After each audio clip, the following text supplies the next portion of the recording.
a lot of voices now, John, are like Bill Maher, for example. When it Mhm. comes to the culture wars, he expresses his frustration over and over again. I can't say this. We're limited in saying that.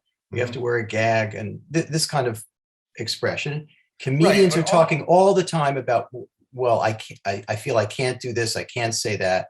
no, listen. Where how do you come All the down on people who this? On talk this? about Yeah, cancel culture, yeah. here's a nice absurdity. Okay. People that talk about cancel culture never seem to shut the fuck up about it. Like, there's more speech now than ever before. It's not you can't say, it's that when you say it, look, the internet has democratized criticism. What do we do for a living? We talk shit. We criticize, we postulate, we opine, we make jokes, and now other people are having their say. And that's not cancel culture, that's relentlessness. We live in relentless culture.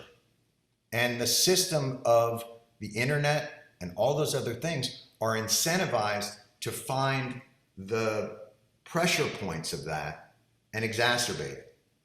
You were a nightly presence for 15, Mhm. 16 years, and Right. then not. And there's a off to Yeah. Jersey, deepest, darkest. How did your life change? What did you do Uh, all day? at first, I think there was a certain feeling of graduating college, and you have that sense of the day is mine, and I will waste it as I deem fit. And I took up drumming and driving, and I got to do a lot of, I had not read for pleasure in like 16 years, and Yeah. basically had only read nonfiction, and only in the 2 days before Rumsfeld was coming on. It was assigned reading in the worst AP Lang class you could ever take. You're in the basement like a 14-year-old boy learning drums. This is fantastic. It's fantastic. And to the point where one of the neighbors once said to my wife, I think your son is getting much better. In 4 years, Trump proved himself a colossal liar, an admirer of authoritarians, and his Mhm. incompetence during the pandemic was what it was. And January 6th was supported by him and pretty self-evidently an attempt to illegally reverse a democratic election. And yet he persists. He's quite likely to run in 2024. How do you feel about it? How do I feel about his chances? Yeah. Oh, I think he's got it. He's got a very good chance. And they're smarter about it. What I think they really learned from this exercise was there are really specific pivot points within the American electoral system. And those pivot points are generally the administration of elections run by partisans, but not ideologues. In other words, Mm. a lot of the real mechanics and logistics of elections are run by Democrats or Republicans, partisans, but they are administrative positions. If he can replace the administrative functionaries with ideologues, he's removed almost all of the guardrails that stopped this present one. Forget about that, they were going to storm the Capitol on January 6th and Mike Pence was going to reverse it in some dramatic, and on the finale of The Apprentice. That's not how this is going to go.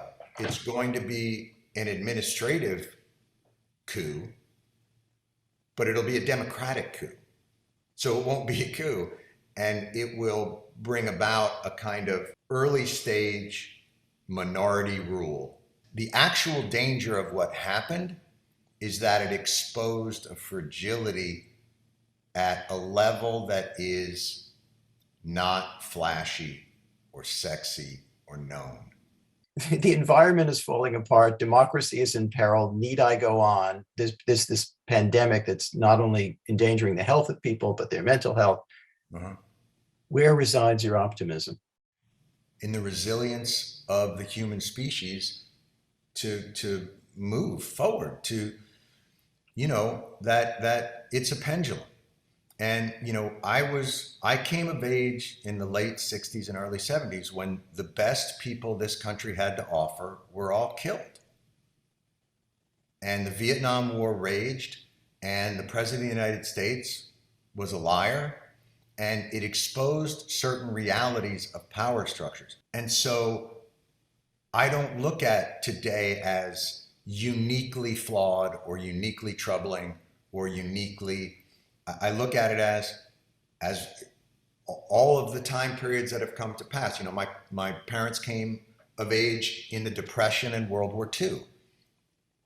So the greatest threat to our mental health, I think, is probably loss of perspective and nostalgia.